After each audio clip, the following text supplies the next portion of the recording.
दोस्तों आज सुबह के 6 बज चुके हैं। दोस्तों सुबह सुबह आप लोग गुड मॉर्निंग दोस्तों, नमस्कार, राधे राधे। उम्मीद करते हैं कि दोस्तों आप लोग सब स्वस्थ होंगे, अच्छे होंगे और मस्त होंगे अपने अपनी ज़िंदगी में। तो दोस्तों आज के व्लॉग में हम लोग ये जानने की कोशिश करेंगे दोस्तों कि होलिका दहन क्यों मनाया जाता है, क्यों होली पर्व त्यौहार हम लोग क्यों मनाते हैं दोस्तों, इसके बारे में हम लोग आज चर्चा करेंगे। तो दोस्तों ब्लॉग में बने रहिए, आप लोग को सारा चीज़ दोस्तों आप लोग को वीडियो के माध्यम से आप लोग को बता के। तो दोस्तों आज से काफ़ी साल पहले यहाँ पे जब भगवानों का वास हुआ करता तो उस टाइम पे यहाँ पे राजा, तो दोस्तों उस समय आज से काफ़ी साल पहले भगवानों यहाँ पे रहा करते थे। उस समय राक्षस भी काफ़ी थे। तो उस राक्षस के टाइम में अपने राक्षस के राजा जो कि असुरराज दोस्तों, तो होलिका का त्यौहार हम लोग फागुन मास की पूर्णिमा को मनाते हैं। और इस पर्व को मनाने का मुख्य उद्देश्य ये है दोस्तों, क्योंकि इस समय जो कि पहले ज़माने में एक राक्षस रहा करते थे। राक्षस उस टाइम के राक्षस का नाम था हिरण्यकश्यप, जो कि बहुत ही बलशाली और कठोर आदमी था, बहुत ही बलशाली था। और उसको तपस्या करते हुए उसको बहुत सारे शक्तियाँ प्रदान हो गई थी और ऐसे ऐसे वर प्रदान हो गए थे, जिसमें कि उसको भगवान द्वारा वरदान मिला था कि ना तो आकाश में मरेंगे, ना ही ज़मीन में मरेंगे, ना ही आसमान में, ना ही पाताल में, ना धरती में, तीनों लोग कहीं पे भी नहीं मरेंगे, ऐसा उसको वरदान मिला हुआ था। तो उससे उसका और भी अहंकार ज़्यादा बढ़ गया दोस्तों। तो इस हिसाब से वो काफ़ी बलशाली हो गया। और वहाँ के जो भी जितने भी प्रजा थे उनके राज्य में उस टाइम पे रहते थे, जितने प्रजा, सारे प्रजा को उसने बोल रखा था कि आज के बाद कोई भी दूसरे भगवान का पूजा नहीं करेगा, क्योंकि भगवान मैं हूँ और मेरा ही पूजा किया जाएगा, ऐसा उसने कहा, बोल के रखा था।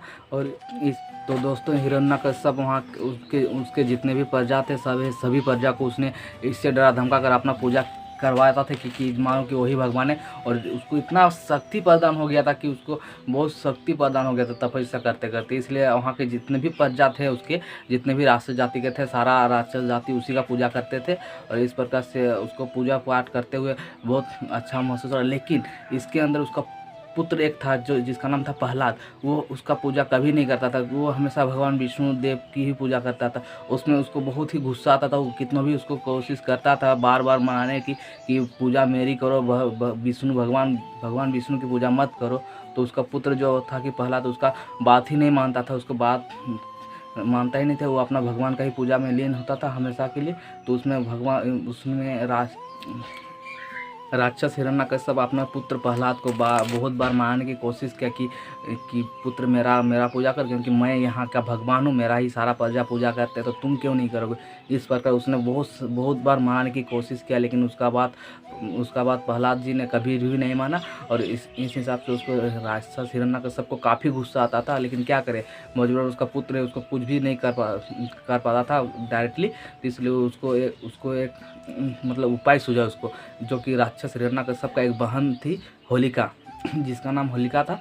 होलिका को भी काफ़ी वरदान प्राप्त हुआ था। वो भी कुछ तपस्या की हुई थी, जिससे कि उसको ऐसा वरदान था कि वो आग में भी नहीं जलती थी, उसको ऐसा वरदान प्राप्त हुआ था। तो इस हिसाब से उसने अपना बहन के साथ मिलकर तो दोस्तों हिरण्यकश्यप और उसकी बहन ने मिलकर एक ऐसा प्लान तैयार करता है उस टाइम के हिसाब से, कि उसमें उन लोग का पूरा प्लान तैयार होता है। प्लान ये होता है कि वो उन लोग एक लकड़ी का चिता बनाए और उसमें उसका बहन यानी कि होलिका और उसका पुत्र प्रहलाद, होलिका उसका पुत्र प्रहलाद को लेके वहाँ पे बैठने वाली है, ताकि वो, उसका कहना ये है, उसका मानना कि होलिका को तो वरदान प्राप्त हुआ है पहले से, क्योंकि वो आग में नहीं जलेगी, तो उस हिसाब से प्रहलाद तो जल के एकदम भस्म हो जाएगा। तो इस हिसाब से उन लोग एक आग का चिता बनाए और उसमें सारे राक्षस भी आ गए। और वहाँ पे उस चिता में होलिका ने प्रहलाद को लेकर जैसे ही बैठ गई, तो क्योंकि बैठ गई तो उसमें तो प्रहलाद जी जो हैं कि वो तो भक्त हैं विष्णु जी के, तो विष्णु भगवान को हमेशा प्रार्थना कर रहे थे। प्रार्थना करते करते तो उसमें प्रार्थना कर रहे थे, तो होलिका और प्रहलाद जी दोनों उस चिता में बैठे हुए।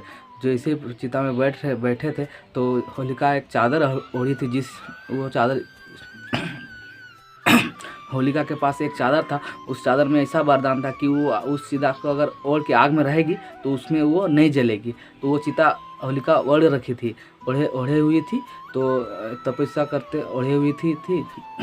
दोस्तों तो होलिका वो चादर ओढ़ी हुई थी, तो जिस जिस हिसाब से वो नहीं जल रही थी, तो नहीं जलने के कारण भगवान विष्णुदेव को उसको आशीर्वाद प्राप्त हुआ। जैसे ही आशीर्वाद प्राप्त हुआ प्रहलाद जी को, तो प्रहलाद जी के ऊपर अपने आप वो चादर जाके ओढ़ा गया, अपने आप ओढ़ा गया वो चादर। तो जैसे ही ओढ़ा गया तो लास्ट में क्या हुआ कि जैसे ही ओढ़ा गया तो वहाँ पे जो आग जल रहा था उसमें से होलिका जल के भस्म हो गई। जल के जैसे ही भस्म हो गई तो उसी में से प्रहलाद जी बच निकल गए।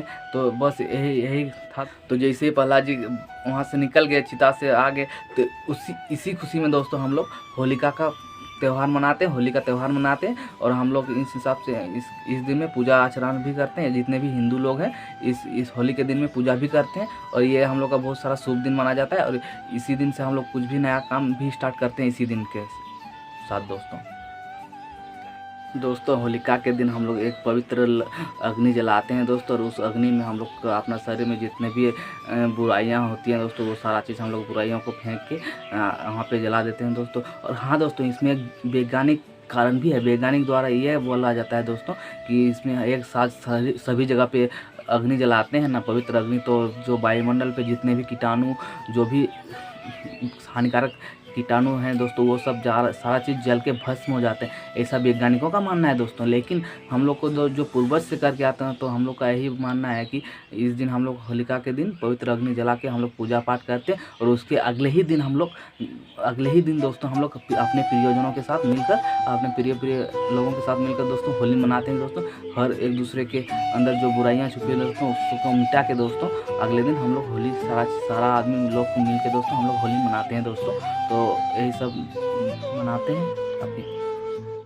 तो दोस्तों आप लोग होली एकदम खुल के मनाइए दोस्तों, क्योंकि होली का त्यौहार साल में एक बार आता है दोस्तों। होली एकदम पूरा अच्छा से मनाना चाहिए, एकदम शांतिपूर्वक मनाना चाहिए दोस्तों। हाँ, लेकिन एक मेरा पर्सनल सुझाव है दोस्तों, आप लोग ऐसे लोगों से दूर रहें जो कि वक्त बदलते टाइम अपना रंग भी बदलते हैं। वैसे लोगों से नहीं रहे दोस्तों, वैसे लोगों से हमेशा दूर रहें। और रंगों से खेलें दोस्तों, रंग बदलने वाले आदमियों से मत खेलें, और उन लोगों से थोड़ा बच कर ही रहें। तो दोस्तों आप लोग का अगर वीडियो अच्छा लगा तो दोस्तों वीडियो को शेयर कीजिए, लाइक कीजिए, और चैनल, अगर वीडियो में आप नए हैं दोस्तों तो चैनल को सब्सक्राइब कीजिए, ताकि जैसे ऐसा वीडियो और अपलोड हो तो सबसे पहले आपके पास पहुँचे दोस्तों। थैंक यू दोस्तों।